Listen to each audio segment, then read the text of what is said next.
线上的同工和弟兄姐妹，说我们要宣告神掌权为王。我相信，为了线上台上的主民必预备，祷告奉靠主耶稣基督的圣名来求，阿门。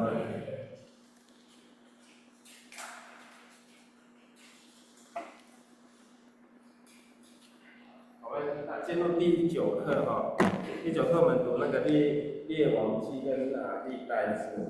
那列王记跟历代志，它在圣经里面是算是历史书，就等于是说犹太人以色列人，他们现在对付他们过去最早那一段的历史以及他们的失败。那先简单讲一个故事哈。当我们刚开始我们在诗歌的时候，我们有唱一首《奇异恩典》，对不对？奇异恩典的作者叫约翰牛顿，相信可能有人听过他的故事。他之前是在英国的皇家海军服役，他是一个是在船上走就是来来往往的人因为他也是很会航行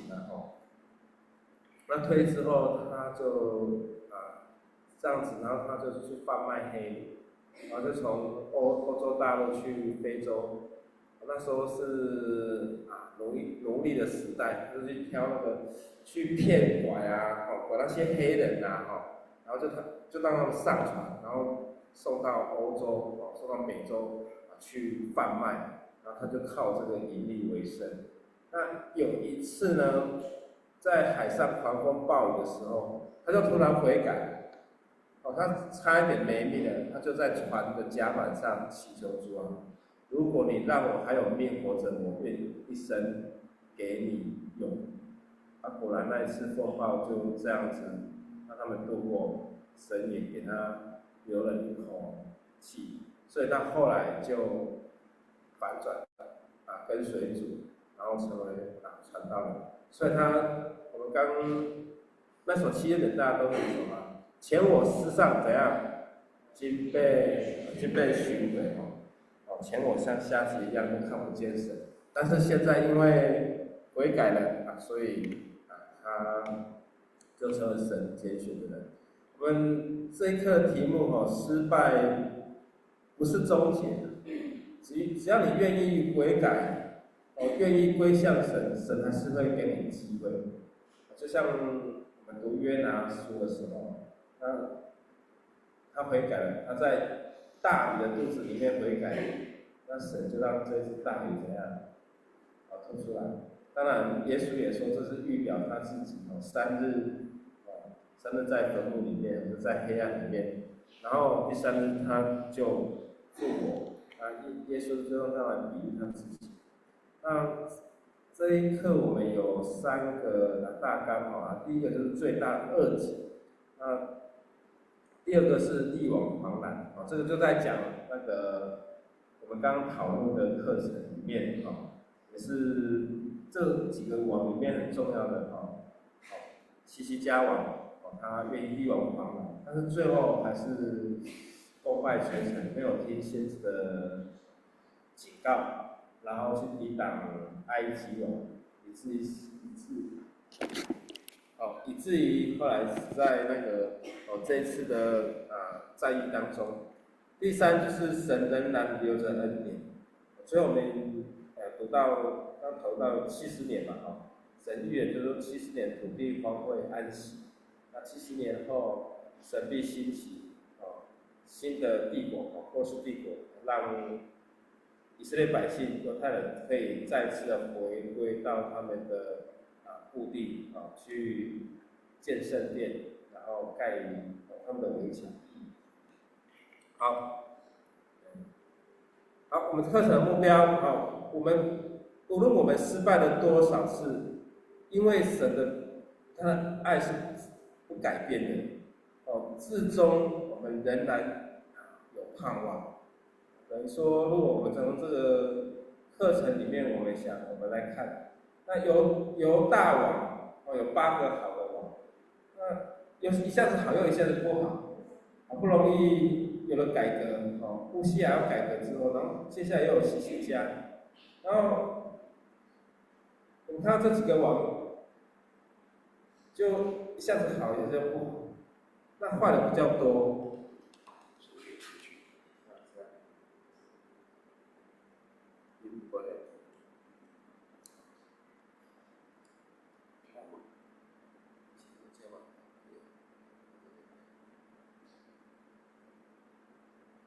线上对，没有那个声音，就是没有影像，没有影像，所以说这样会挡到吗？这样有挡到吗？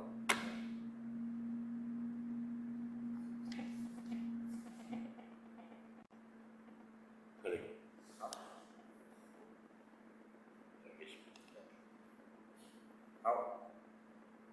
那约西亚王努力的改革，最后功败还是功败垂成。但是神他留有这个盼望，在他的选民当中。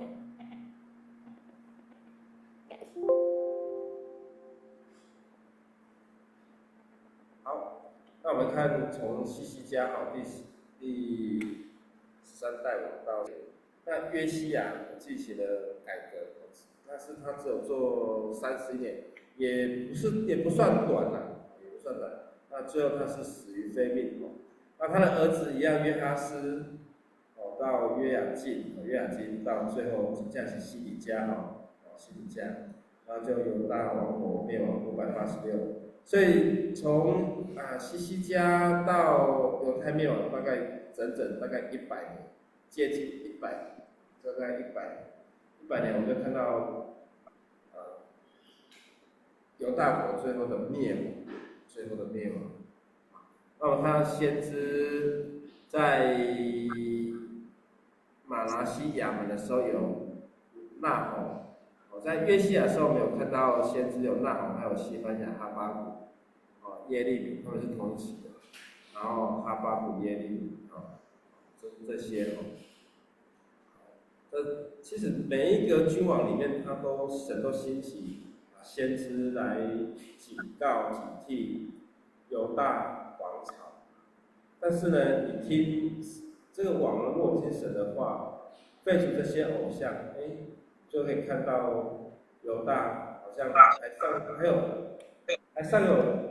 那个可以喘息的机会，还可以兴起再兴旺。但是好像我们读到就是说，约西亚或者西西家，他们还是没有办法完全的除去这些全部的丘坛偶像。这是比较遗憾的地方，所以让这些遗毒不断的到最后的灭亡。那西家王死后，这个刚刚讲过了我们看西家是大概可以说是犹大历史上最美好、安定的时期其中的之一但是接下来就断断续续的，让他们的国家走向了灭亡。好，我们看马拿西王，就今天我们课程最先看到的王，他在位55年，那即位的年龄是12年。那圣经跟我们讲，行耶和华的事，效法外邦人所行可憎恨的事。那马拉西甚至还让这些百姓行恶，比耶和华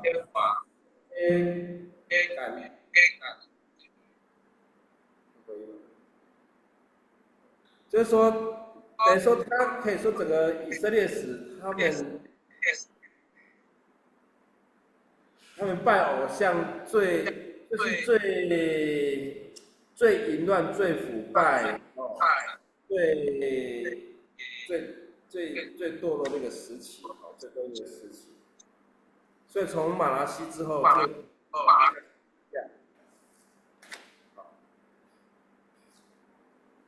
他甚至公然让自己的孩子在西南之谷献给迦南的摩洛神，这是等于说他已经拜得走火入魔，连亚伯拉罕要献他的儿子都还这样子，还警惕以色列百姓说，哎，神就有预备羔羊，不能够下手杀害以撒。那神是很记恨这种陷孩子哦，在宗教行为上陷孩子的这种行为。那他除了重建丘坛拜巴力，又立了亚舍拉，然后效法以色列王亚哈所行的这些坏的行为，拜天香的万象哦，等于是说无所拜的。那主要的神明还是以巴力跟亚舍拉。那在耶和华的殿中，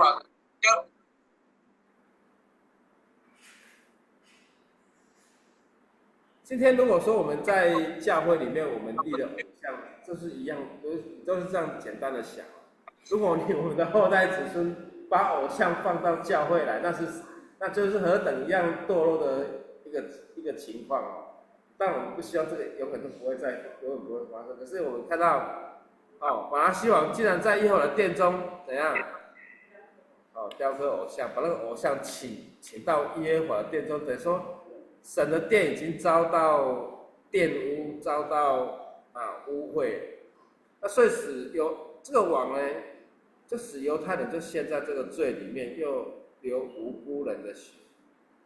这些要劝他的人都被他杀害了。那神又降大祸给犹大，把他们交落在神的手里，最后他的下场就不是很好。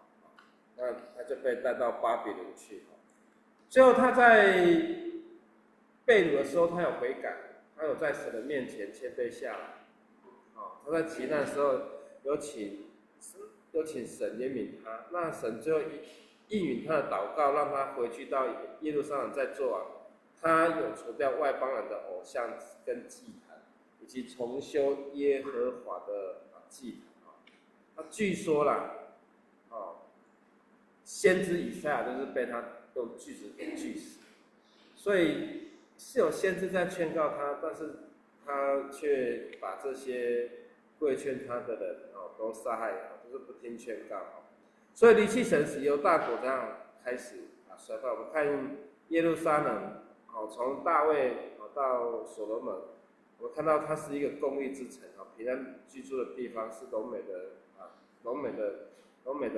神的城那却在马拿西做的时候被彻底的污染蹂躏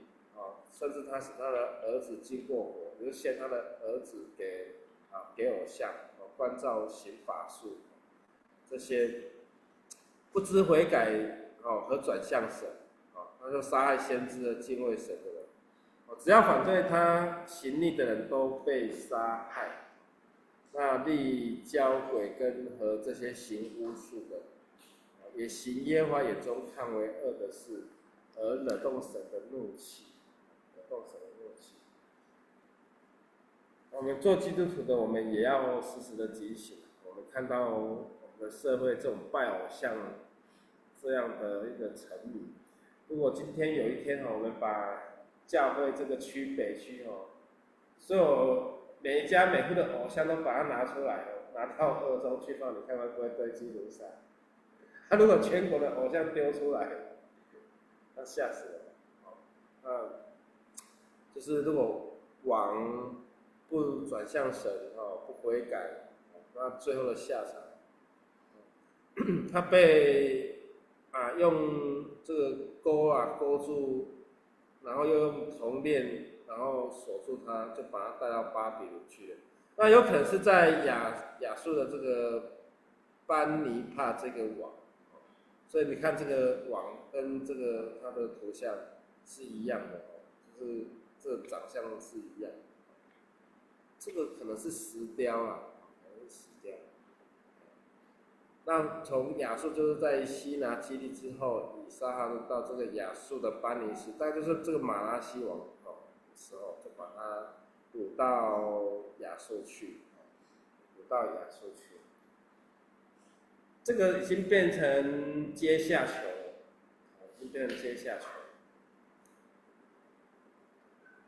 那最后他有认识神了，但是神仍然回应他的祷告，饶恕他的罪，马拉西在异邦受苦，那他就开始悔改，他才发现他所拜的神明根本就不能救他。今天我觉得说，那么多人去追这个神教，人扛着神教，那我们要问说，如果是神，他就下来走就好了，为什么还要人扛？那他走过的地方也才那个地方而已，那么多人有到那边去，那他没到的地方，哇，那些人说好可惜啊，说今天他没有，这一次没有来，那期待明年再来。可是我们的神是无所不在、无所不能，是习在、今在、永在，他就在我们的心里，而且是我们祷告的时候，那个速度啊，神改变的速度是比那个用人扛的速度还要快。还要快，所以看这些人的盲目，台湾社会的这种宗教的堕落，以及政治跟宗教的这种结合，这是我觉得我们的教会必须要面临这样子的一个景象，因为你没有去就没有票啊。以前我在彰化牧会的时候，有一个医生的太太。他本来要出来选镇长，他来找我，我说我填额出来算了，这个我哪算，其实他的胜算是很大的，因为他先生是医生，大概那时候每3个孩子有一个是他接生的，那时候他是那个妇产科的，民国60年代妇产科大家都生2个、3个、4个嘛，那大概北斗镇大概就只有1、2间妇产科，它是最老牌。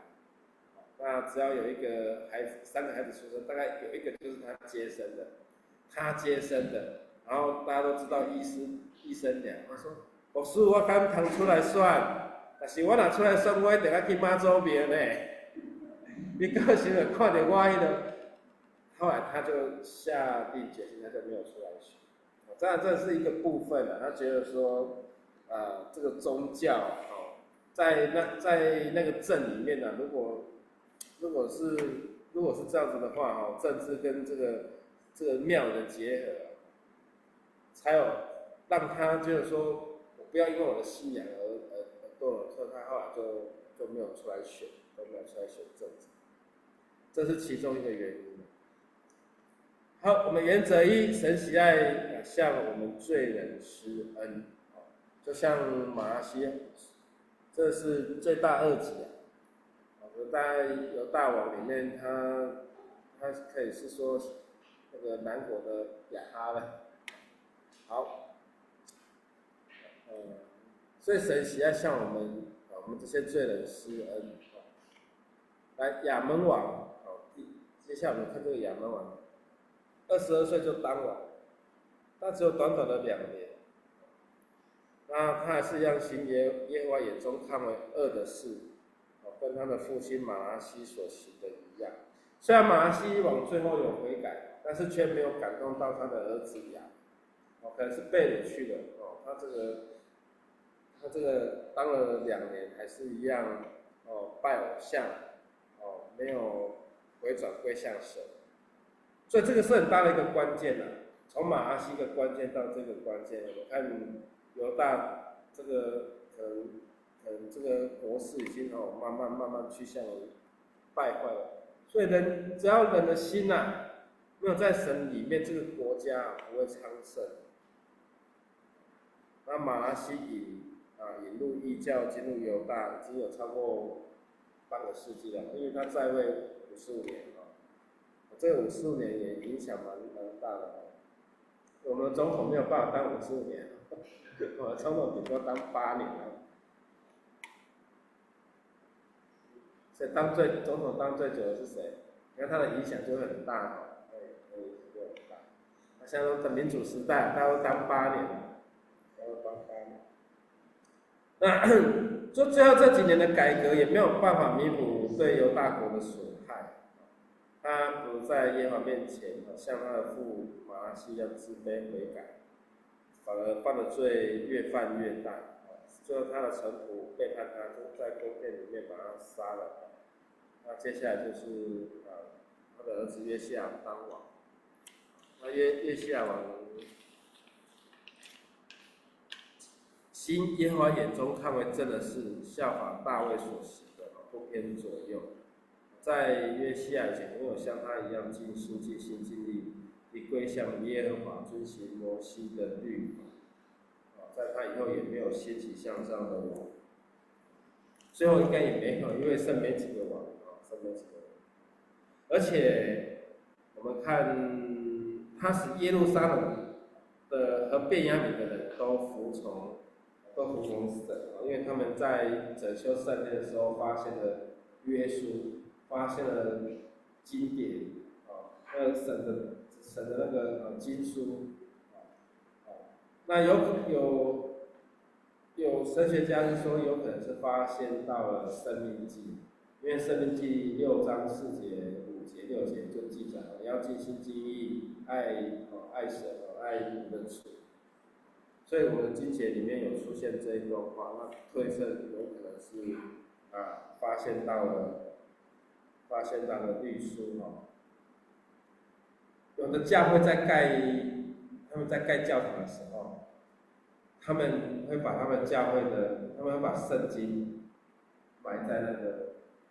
就是教会的那个地基根基底下，就把它埋在那里。那有的教会会把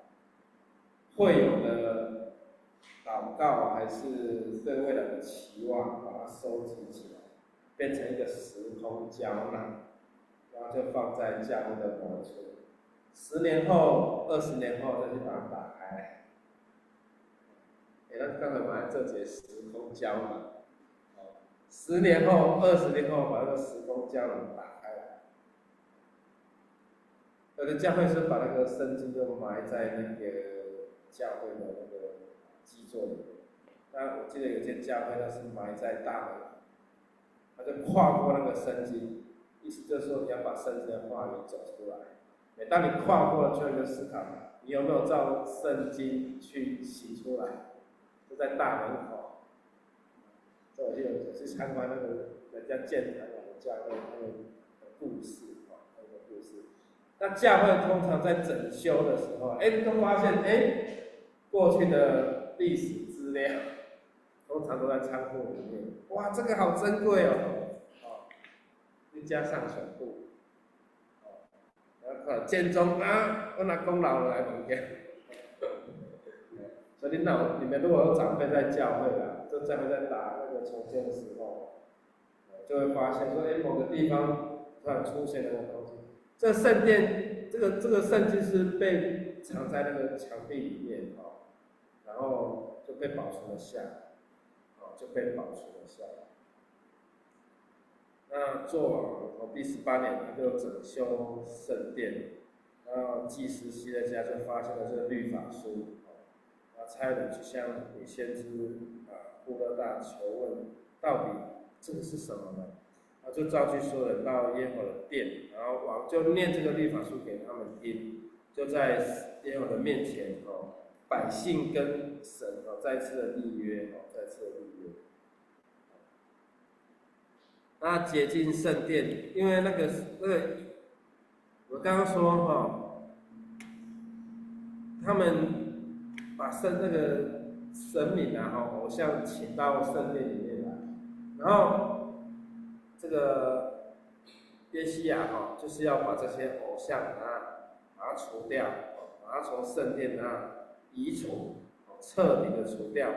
那这些偶像他们有把它收集起来在那个基伦溪谷丢在那里。洁净圣殿，除去各式的偶像。以前你们知道大家乐的时代吗？大家乐的时代，只要有人供呼就看到那个塞雷 K 那个喝虫就捡到很多的被断头的偶像，这样没用都是穷那么久都不会中所以你看这个人心啊，哦，还有我们人心。所以曾经去看就是那个在河边啊，哦，专门在捡那一种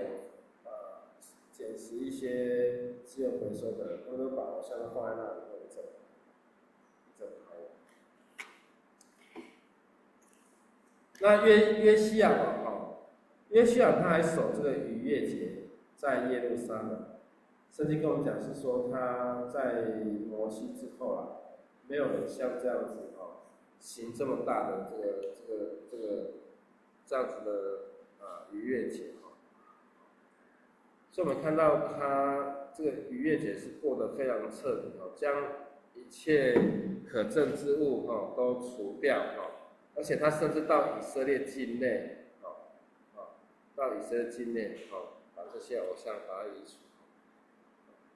所以耶稣啊在世的日子，他们跟从耶和华，以及跟他们列祖的这个所拜的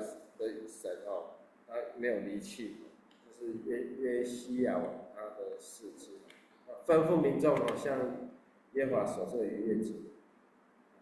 不过最后呢，没有止息上帝的怒气，因为约西亚去抵挡埃及王去攻打亚述，最后被埃及王尼哥杀害在米吉多山里面重伤。这是有先知去劝说他，那神有借的人去提醒，但约西亚人执意要去抵挡，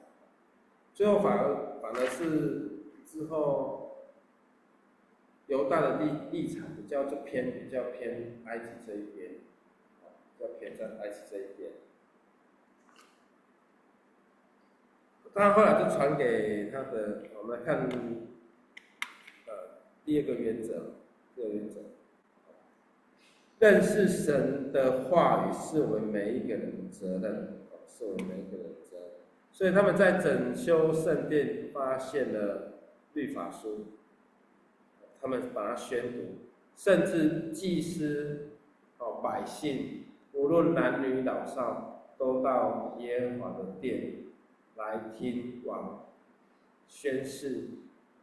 这个律书。这个如果我们以现在的观点来看啊，我们现在的总统要颁布什么很重要，那我们全国百姓都要到总统里面去聆听总统一个很重要的这个布达。重要的命令跟神之间的那种命令全国百姓都要收看电视，现在都全国百姓都要收看电视来那个，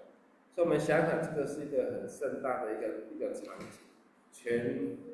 城的人，甚至全国的人百姓都到圣殿里面来聆听这个神的话语，这是非常重要，非常重要。好，我们看。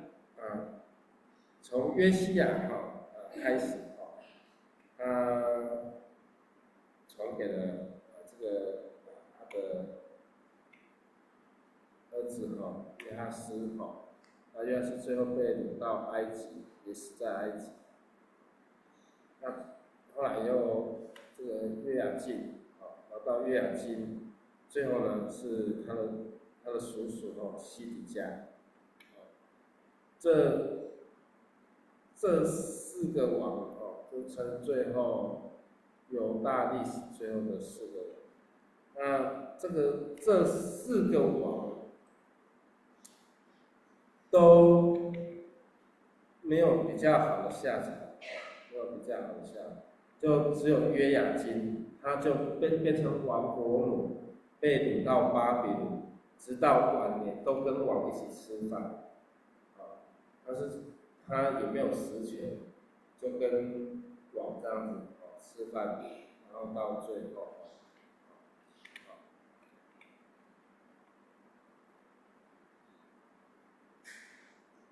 我们看那个约哈斯王约哈斯在位年龄23岁，做王做短短的3个月，一样行耶和华眼中看为恶的事，效法列祖所行的一切，这些所行的。所行的是什么事？就是跟妙计这种淫乱的事等等这些。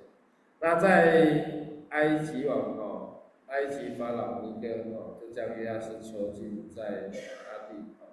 又要犹大罚银子，后来就立约西亚的儿子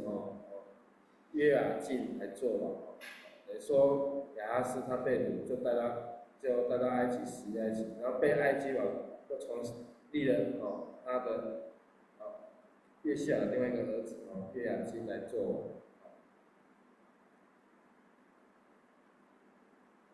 那我们再看约雅敬约雅敬就在位期间就比较长一点，就11年一样是行耶和华眼中看为恶的事情，效法他列祖一切所行的来说，约雅敬当了11年，当了11年，约雅斯只有当3个月，然后就被掳到埃及，就死埃及。最后他们好像是变成就是那个那个约西亚的时候，好像整个犹大王国犹大国就好像被埃及辖制住一样。虽然没有什么几乎快要什么附庸国了，等于说你的王都要听我埃及王的命令的，我要立谁就立谁，我要把你废掉就把你废掉。所以约哈斯就被带到埃及，死在埃及，只有做好3个月，他就立了另外一个约雅敬来当王那约雅敬先向埃及法老进贡，服侍后又服侍巴比伦王。这个时候巴比伦就慢慢起来了然后后来又背叛，那如耶和华所命在受联军的攻击，那百姓就开始第一次被掳到巴比伦包括在内。那被掳之后，他不久就死了那他被加勒底人粗暴的对待他的尸首，他最后的结局约雅敬。那约雅敬整个的大事迹就在这。那约雅敬登基时，那耶利米就发预言责备犹太人，祭司和众民会抓住他，把他治死。那长老以弥迦为例，耶利米鞭死。那这个等等这些他们发预言要责备犹大人，那却被约雅敬给杀死。这是在耶利米书26章。等于说他也不听先知的劝告，所以耶利米就预言约雅敬他的死就好像埋驴子一样，被丢在城门外，没有好好的安葬，在那边风吹日晒，然后受烈日的曝晒那耶利米发预言警告犹大。要让巴路写在这个书卷上，那在约雅敬的第5年的9月然后念给民众和王听。但是王却将这个书卷割破，然后把这个书怎样扔在火中烧尽。蔡老师说这个跟秦始皇一样，焚书怎样坑儒，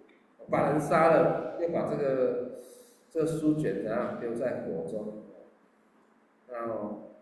也有企图抓耶利米跟这个巴路。在约雅敬第4年的时候，先知耶利米预言犹大人将会被掳到巴比伦70年，就是最后我们经文里面所提到的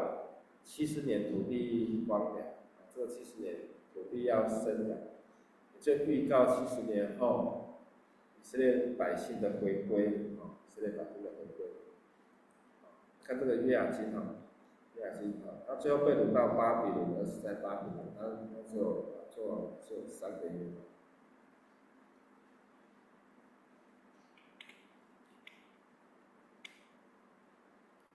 所以一样，看行耶和华眼中看为恶的事情，效法他父亲一切所行的，就是约雅敬。我们看原则上。我们失败的时候，神仍然顾念。我看到以色列，我看到犹大这些君王在失败的时候，就我们看到神给他们一个盼望。最后这些人在70年后必回归。那个时代已经也不是巴比伦的时代，后来这个波斯马代兴起，最后在波斯王的应许，他们就回归回来，重新来建造圣殿。这个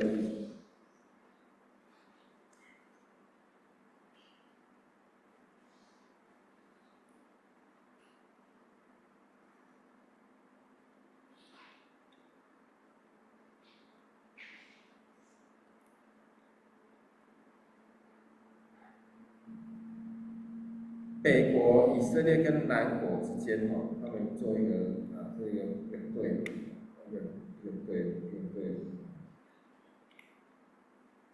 北国是最后一个王是哪一个王？何西亚，在主前732到722年，这个时候他有。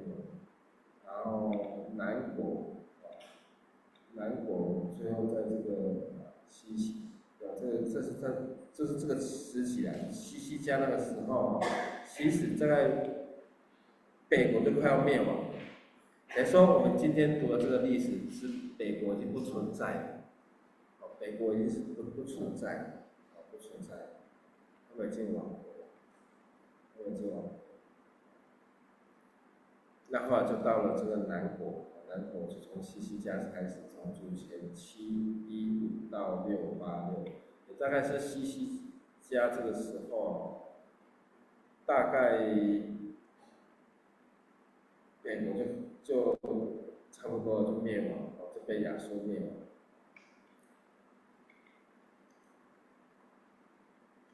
是在约西亚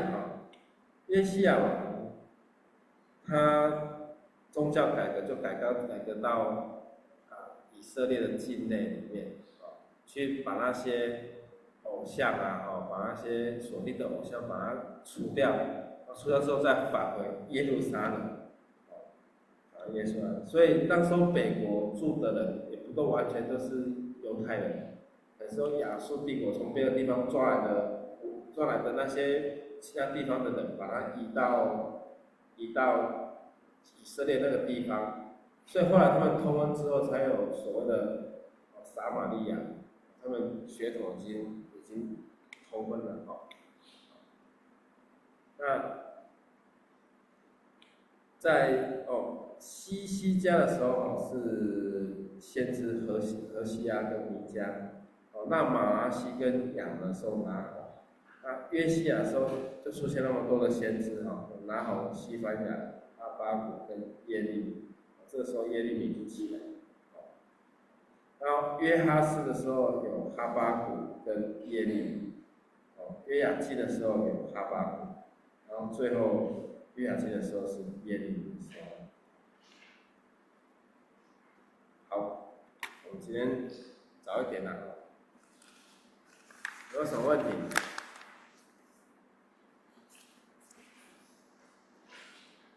你们读这些历史书会不会觉得很枯燥无味？会还是不会？会，他们。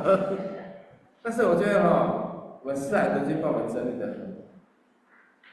以前我们看到这个网其实我们都不会很在意它是什么，因为我只要把它很重要的金句把它掌握住就好了。譬如说弥迦书，我们掌握什么？6章8节，对不对？行公义好怜悯与那个主同行，比较重要的经节，比较细节的部分有时候我们不太会去注意到，但是斯坦德金帮我们整理的这么好。帮我们整理了哪一个王当王的时候，哪一个先知，但是有时候圣经就是片片段段，你要去把它的一些线索把它找起来。那今天我们读了两卷以色列的历史书，列王记下跟历代之下，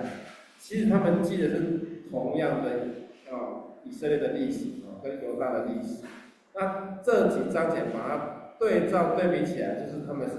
同一个时代同一件事情同一件事情。所以你看到这个王是谁？他的先知是谁？王是谁？先知是谁？何西阿是比较早一点，我们何西阿一读阿摩斯我们读过，然后再读到这个弥迦之前我们先读弥迦好，大致上是这样子，会不会就很枯燥无味？但是这些让我们去发现说神的话语，就是你这些网怎么样遵守神的话语，就能得到神的眷顾。那你离弃神，越恶的神，他有悔改的，那神也一样饶恕他怜悯他了。我们一起来祷告。主耶稣，我们谢谢你，让我们读你的话语，在你所拣选的百姓，以色列百姓当中，他们迷失失败，拜偶像，以至于神你生气，让他们遭受灭亡。但我们也看见神的儿女有好的王来经营他们的国家，神就再次让他们得到兴旺。但我们相信这是神的旨意，让你的百姓最后被掳受苦，但是神的应允也实现，让他们最后回归到耶路撒冷，回归到犹大，来重建他们的家园。主，恳求你，让我们时时警醒自己，让我们不断的在你的面前悔改，不断的在你的面前学习，能够谦卑，能够不骄傲，能够神的修剪我们，让我们读你的话语，更得你的智慧，更谦卑自己，更能够看见自己的软弱，更需要主时时来更新我们。我们今天的课程蒙主你给我们你的话语，祷告奉靠主耶稣基督的圣名来求，阿门。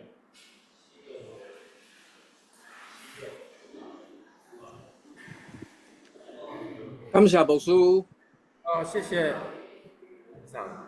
感谢所有爱读。